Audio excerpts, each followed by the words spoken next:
J'avais fait des études qui ne correspondaient pas véritablement à la carrière que j'ai faite après, puisque je me destinais à travailler dans l'industrie pharmaceutique. Et puis j'ai perdu ma mère d'un cancer et j'ai eu envie de travailler dans la recherche médicale sur le cancer.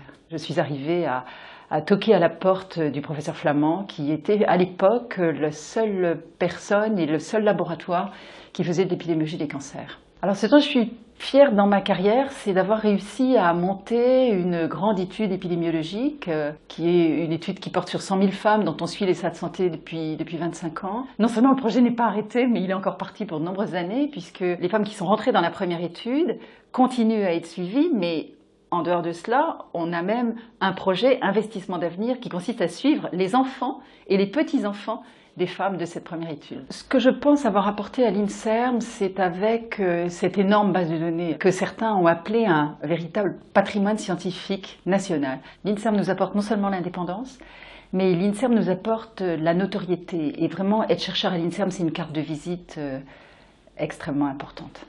Être admis comme chercheur à l'INSERM est maintenant extrêmement difficile. Du coup, quand on est admis dans cette maison, on a l'impression d'en faire partie et ça a un côté positif, ça a un côté un petit peu négatif par rapport à ceux qui restent sur le pas de la porte et qui sont aussi très souvent d'excellents chercheurs. Je pense que peut-être ce que je peux souhaiter à l'INSERM, c'est de continuer au moins pendant 50 années de plus.